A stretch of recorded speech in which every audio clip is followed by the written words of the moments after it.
नमस्कार, आप सभी का स्वागत है हमारे YouTube चैनल चीनिया क्लासेस पर। तो आज अपने बात करेंगे कर्मचारी राज्य बीमा निगम राजस्थान। कर्मचारी राज्य बीमा निगम ने 3,847 पदों पर भर्ती हेतु जारी की अधिसूचना।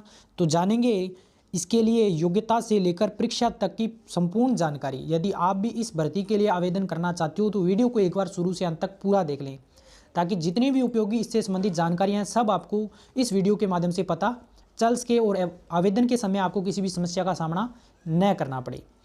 यदि आप हमारे YouTube चैनल चीनिया क्लासेस पर पहली बार पधार रहे हो तो चैनल को सब्सक्राइब कर लें, घंटी अवश्य दबा दें, ताकि आपको इसी प्रकार की उपयोगी और नवीनतम जो जानकारियाँ हैं हमारे चैनल के माध्यम से समय समय पर उपलब्ध होती रहे। वीडियो को लाइक कर दें और अधिक से अधिक शेयर कर दें। तो शुरू करते हैं अपनी वीडियो।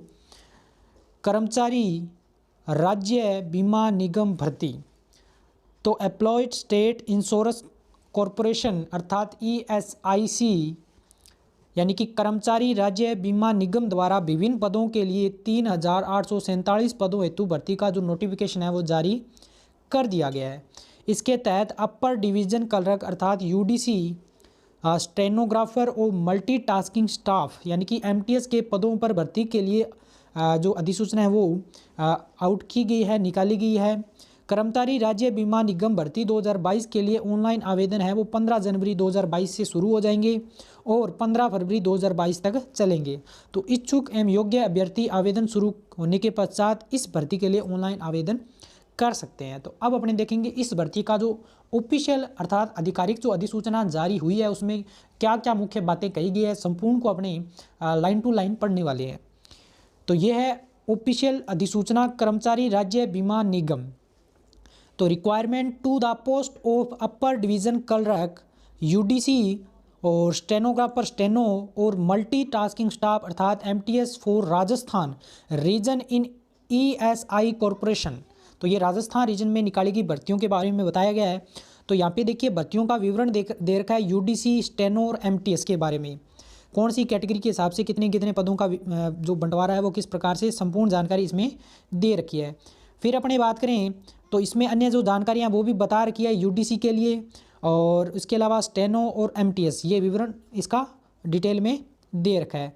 अब अपने बात करें तो इसके लिए जो वेतन रहेगा वो क्या रहने वाला है उस पर अपनी चर्चा करते हैं। तो स्केल ऑफ पे UDC और स्टेनो के लिए इसमें बताया गया है कि पे लेवल 4 के अनुसार वेतन जो रहेगा वो 25,500 रुपये से 81,100 एज पर 7th सेंट्रल पे कमीशन यानी कि 7वें वेतन के अनुसार पे मैट्रिक्स लेवल के अनुसार 4 रहेगा पे लेवल 4, और 7th सेंट्रल पे कमीशन के अनुसार जो वेतन रहेगा 25,500 रुपये से 81,100 रुपये UDC और स्टेनो के लिए। MTS की बात करें तो लेवल 1 और जो वेतन रहेगा वो 18,000 से लेकर के और 56,900 यानी कि 57,000 तक लगभग मान सकते हो। इसके अलावा इसमें जो DA है, HRAM, ट्रांसपोर्ट अलाउंसेस वो भी इसमें आपको टाइम टू टाइम इसके साथ में ऐड किए जाएंगे। फिर अपने बात करें जो ज़रूरी शैक्षणिक योग्यता अर्थात एसेंशियल एजुकेशनल एंड अदर जो क्वालिफिकेशन है उसके बारे में अपने देखते हैं। तो इसके बारे में बताया गया है UDC, इसके बारे में बता रखा है a degree of a recognised university और इक्वलेंट यानी कि आपने स्नातक कर रखा हो किसी मान्यता प्राप्त संस्थान से या उसके समनार्थी आपने कोई डिग्री हासिल कर रखी हो, यानी कि आप ग्रेजुएट होने चाहिए डिग्री आपके पास स्नातक होनी चाहिए। फिर इसमें सेकंड कहा गया working knowledge of computer include use of office suit and database यानी कि आपके पास जो कंप्यूटर पर कार्य करने का नॉलेज होना चाहिए या फिर एक्सेल या MS ऑफिस पे काम करने का नॉलेज भी आपके पास होना चाहिए, इसके बारे में बता रखा है। फिर अपने बात करें स्टेनो के लिए तो इसमें कहा गया है 12th क्लास पास और equivalent from a recognised board of या यूनिवर्सिटी यानी कि आपने 12वीं पास कर रखी हो या उसके समनार्थी आपने कोई कक्षा उत्तीर्ण कर रखी हो। सेकंड में कहा गया स्किल टेस्ट जिसके अंदर बताया गया है डिटेक्शन 10 मिनट 8 वर्ड पर यानी कि ये इसके बारे में स्टेनो के अंदर जो प्रोसेस होती है उसके बारे में बता रखा है इंग्लिश के अंदर, और ट्रांसक्रिप्शन 50 मिनट इंग्लिश और 65 मिनट हिंदी के लिए ओनली ऑन कंप्यूटर पर, इसके बारे में ये बता रखा है। तो ये रहेगी स्टेनो के लिए ज़रूरी एजुकेशनल क्वालिफिकेशन। फिर दे रखा है MTS। यदि आप MTS पोस्ट के लिए आवेदन करना चाहते हो तो इसके बारे में क्या कहा गया है, मैट्रिकुलेशन और equivalent pass from recognised board, यानी कि आपने मैट्रिकुलेशन तक की पढ़ाई कर रखी हो तो आप MTS के लिए आवेदन कर सकते हो। तो ये रहेगी इसके लिए वेतन और ज़रूरी शैक्षणिक योग्यता।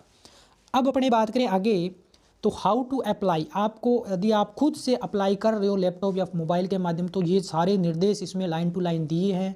तो पहले आप इनको पढ़ें अच्छे से, फिर आप आवेदन कर सकते हो, या फिर आप ई-मित्रा की सहायता से अच्छे से आवेदन करवा सकते हैं ताकि किसी भी दिक्कत की जो समस्या वो ना रहे। जो ऑनलाइन आवेदन है उस पर ऑलरेडी अपनी बात कर चुके हैं कि आप 15 जनवरी से लेकर के और 15 फरवरी जो इसकी क्लोजिंग डेट है आवेदन के लिए, वो इसके लिए 15 फरवरी 2022 तक मोड जो रहेगा वो ऑनलाइन मोड से आपके फॉर्म है वो एक्सेप्ट किए जाएंगे। तो ये सभी निर्देश दे रखे हैं, हाउ टू अप्लाई, आपको किस प्रकार से आवेदन करना है, तो सब निर्देश दे रखे हैं। फिर अपने बात करें जो ज़रूरी बात वो ये है कि आप आवेदन करवा रहे हो या कर रहे हो तो इसके लिए जो चार्ज रहेगा, शुल्क, परीक्षा शुल्क या जो भी चार्ज रहता है वो कितना लगने वाला है। तो पेमेंट ऑफ फीस, तो इसमें कहा गया है 1 नंबर में SC ST PWD या डिपार्टमेंटल कैंडिडेट, फीमेल कैंडिडेट या एक्स सर्विसमैन, यदि आप इन कैटेगरी से बिलोंग करते हो तो जो आपका जो चार्ज रहेगा, फीस आपको जो चालान कटवाना पड़ेगा वो रहेगा 250 रुपये, अर्थात 250 रुपये।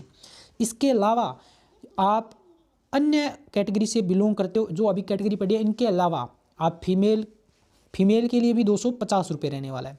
इसके अलावा आपके लिए जो अदर कैटेगरी है उनके लिए जो फीस रहेगा या शुल्क जो चार्ज रहेगा वो रहेगा 500 रुपये। तो चार्ज 250, 500 ये अलग अलग कैटेगरी के अनुसार रहेगा। तो ये हो गया इसके परीक्षा शुल्क से संबंधित।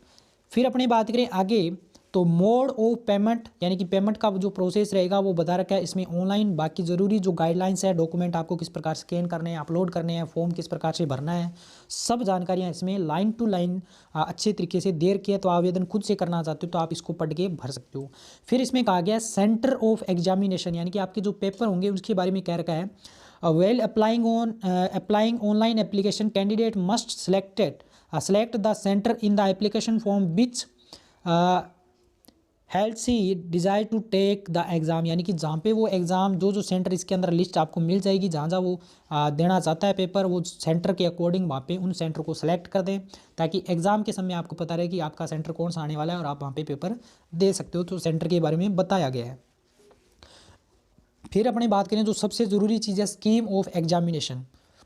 यदि आप इसके लिए आवेदन कर चुके हो, जैसे आपने आवेदन कर दिया है, तो फिर आपको पता होना चाहिए कि एग्ज़ाम का जो पैटर्न है, एग्ज़ाम का जो शेड्यूल है, एग्ज़ाम की स्कीम है वो क्या रहने वाली है। तो इसमें दे रखा है scheme of examination for the post of upper division clerk is the under, यानी कि यदि आप UDC, क्योंकि इसमें 3 पोस्ट के लिए अलग अलग बता रखा है, एक तो आप UDC स्टेनो और तीसरा दे रखा है MTS। तो यदि आप UDC पोस्ट के लिए आवेदन कर रहे हो तो आपकी जो सिलेक्शन प्रोसेस है या एग्ज़ाम का जो स्कीम है वो क्या रहने वाला है, तो उस पर अपनी चर्चा करते हैं। इसमें आपके 3 फेज़ के अंदर जो पूरी प्रोसेस है वो रहेगी। तो फेज़ फर्स्ट की बात करें तो इसमें जो प्री एग्ज़ाम आपका इसके लिए लिया जाएगा और ये आपका जो एग्ज़ाम है ये सिर्फ क्वालिफाइंग एग्ज़ाम है रहेगा, इसमें आगे जाके इसका कोई फ़ायदा नहीं मिलेगा। यदि आपने ये पास कर लिया तो आप अगले स्टेज में चले जाओगे, यानी कि फेज़ 2 के लिए।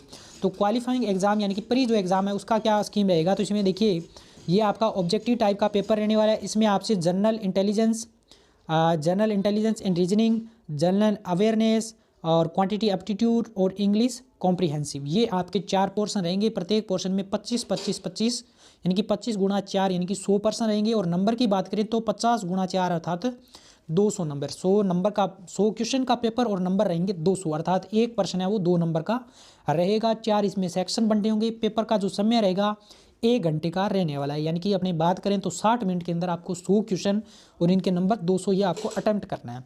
वर्जन की बात करें तो जो आपका पेपर है वो बाईलैंग्वेज रहने वाला है, हिंदी और इंग्लिश के अंदर अवेलेबल। जिनको हिंदी में चाहिए वो हिंदी और इंग्लिश में चाहिए तो इंग्लिश दोनों साथ में आपको अवेलेबल हो जाएंगे। फिर अपनी बात करें तो अब अपनी बात करें अगले फेज़ 2 की, ये हो गया फेज़ फर्स्ट। यदि आप फेज़ फर्स्ट पास कर लेते हो, क्वालिफाइंग मार्क्स आपके आ जाते हैं तो आप फेज़ 2 में जाते हो। फेज़ 2 की बात करें तो यहाँ पे भी आपका टेस्ट है, ऑब्जेक्टिव टाइप का पेपर होने वाला है।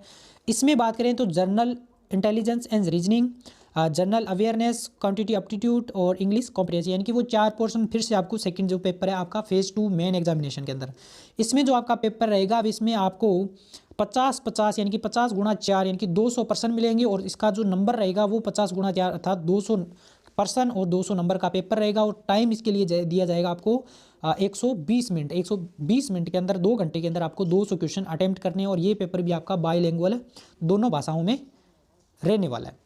फिर अपने बात करें फेज़ 3 की बात करें तो ये आपका जो रहेगा कंप्यूटर स्किल टेस्ट, यानी कि कंप्यूटर स्किल के बारे में बता रखा है, कंप्यूटर स्किल टेस्ट लिया जाएगा और ये आपका डिस्क्रिप्शन रहेगा। इसमें आपको वर्णनात्मक रूप से टेस्ट पेपर देना पड़ेगा। ये रहेगा आपको preparation of 2 power point slide आपको तैयार करनी है और टाइपिंग मैटर MS वर्ड पे आपका जो टाइपिंग टेस्ट वो लिया जाएगा और preparation of table on MS Excel with use of formula, यानी कि ये कंप्यूटर जो वर्क है उससे संबंधित ये आपका टेस्ट रहने वाला है और नंबर रहेंगे 10, 20, 20 अर्थात 50 नंबर का ये पूरा फेज़ 3 के अंदर पेपर जो आपका टेस्ट रहेगा और आपको इसके लिए समय दिया जाएगा 30 मिनट का। तो ये रहेगा इसका पूरा, यदि आप UDC के लिए आवेदन करते हो तो पूरा इसका जो एग्ज़ाम स्कीम, तो आपको इन 3 चरणों से गुजरना होगा यदि आप UDC पोस्ट के लिए आवेदन करते हो। और इसके लिए जो मिनिमम पास और नंबर दे रखे हैं वो भी बता रखे हैं। जो SC ST या OBC EWS जो अदर कैटेगरी है उसके लिए जो मिनिमम पास हो रहेगा 35 और बाकी के लिए बात करें तो 45% minimum pass on number qualifying marks रहने वाले हैं। फिर अपनी बात करें स्टेनोग्राफर के लिए यदि आप कर रहे हो आवेदन तो इसके लिए जो क्या प्रोसेस रहेगा एग्जामिनेशन स्कीम, तो फेज़ फर्स्ट ये आपका जो फेज़ फर्स्ट है ये मेन ही माना जाएगा, प्री और मेन एक ही है, यानी कि इसमें आपका एक फेज़ ये क्वालिफाइंग मेन एग्जाम रहने वाला है। तो इसमें बात करें तो इंग्लिश लैंग्वेज और कॉम्प्रिहेंसिव 100% और रीजनिंग एबिलिटी और जनरल अवेयरनेस के 50-50 अर्थात 200 नंबर का पेपर और 200 क्वेश्चन 200 नंबर और समय इंग्लिश वाले के लिए 70 मिनट, अदर के लिए 35 और तीसरा जो पोर्शन है जनरल अवेयरनेस के लिए 25 मिनट। तो इस प्रकार से ये आपको समय दिया जाएगा। बाई लैंग्वेज पेपर रहने वाला है और फिर आपका जो सेकंड इसमें फेज रहेगा वो आएगा स्किल टेस्ट इन स्टेनोग्राफर। तो स्टेनोग्राफर से संबंधित जो भी आपकी ज़रूरी इसमें जो बातें हैं वो आपकी इस टेस्ट के अंदर आपसे पूछी जाएगी या करवाई जाएगी। तो ये रहेगा स्टेनोग्राफर के लिए पूरा सिलेक्शन प्रोसेस। अब अपनी बात करें मल्टीटास्किंग स्टाफ के लिए यदि आप आवेदन कर रहे हो तो इसके लिए क्या रहेगा, तो इसमें आपका फेज़ फर्स्ट में आपका पेपर प्री एग्ज़ाम और इसके लिए भी वो जो अपने UDC के लिए पढ़ा रहेगा वो सेम प्रोसेस रहेगा। 100 नंबर का पेपर 100 क्वेश्चन का पेपर 200 नंबर। इसी प्रकार फेज़ टू में 200 नंबर का पेपर 200 क्वेश्चन आपसे पूछे जाएंगे और उसके बाद में इसका फेज़ टू में आपको यहाँ से मेरिट के आधार पर सिलेक्शन दिया जाएगा। तो ये रहेगा तीनों के लिए सिलेक्शन प्रोसेस एग्ज़ाम की पूरी स्कीम। इसके अलावा ज़रूरी जो दिशा निर्देश है वो भी दे रखे हैं, किस प्रकार से कोई भी जो ज़रूरी बातें एग्ज़ाम से संबंधित वो इसमें सब बातें इसमें लाइन टू लाइन बता रखी है, तो इसको भी आप देख सकते हो। इसके अलावा यदि आपको ऑफिशियल ये अधिसूचना चाहिए तो आपको हमारे इस वीडियो के डिस्क्रिप्शन में एक लिंक मिल जाएगा जो हमारे टेलीग्राम ग्रुप चीनिया क्लासेस का लिंक है, आप उसको ज्वाइन कर सकते हो या फिर टेलीग्राम पर जाकर सर्च करके चीनिया क्लासेस भी ज्वाइन कर सकते हो। वहाँ पर ये जो ऑफिशियल अधिसूचना आपको वहाँ पर मिल जाएगी, उसके माध्यम से आप सब ज़रूरी बातें एक बार फिर से लाइन टू लाइन अच्छे से देख सकते हो। और इसके अलावा ये ज़रूरी दिशा निर्देश इसमें बता रखे हैं जितनी भी आवश्यक जो बातें हैं। और क्लोजिंग डेट इस पर ऑलरेडी अपनी चर्चा कर चुके हैं कि आवेदन आप 15 जनवरी से लेकर के और 15 फरवरी तक इसका जो आवेदन शेड्यूल है वो रहने वाला है। 15 जनवरी से शुरू हो जाएगा और 15 फरवरी तक आप आवेदन कर सकते हो। तो ये रहेगा इस भर्ती से संबंधित महत्वपूर्ण जानकारी। उम्मीद करता हूँ मैंने जो भी आपको जानकारी इसमें दी आपको अच्छे से समझ और पसंद आई होगी। इसके बावजूद यदि आपका कोई भी क्वेश्चन है तो आप कमेंट सेक्शन में कमेंट करके पूछ सकते हो, आपको सॉल्यूशन मिल जाएगा। वीडियो को लाइक कर दे, अधिक से अधिक शेयर कर दे और यदि आप हमारे YouTube चैनल चीनिया क्लासेस पर पहली बार विजिट कर रहे हो तो चैनल को अवश्य रूप से सब्सक्राइब कर ले, घंटी अवश्य दबा दें ताकि आपको इसी प्रकार की उपयोगी और नवीनतम जो जानकारी हमारे चैनल के माध्यम से समय समय पर उपलब्ध होती रहे। तो मिलेंगे अब नई वीडियो में नई जानकारी के साथ, तब तक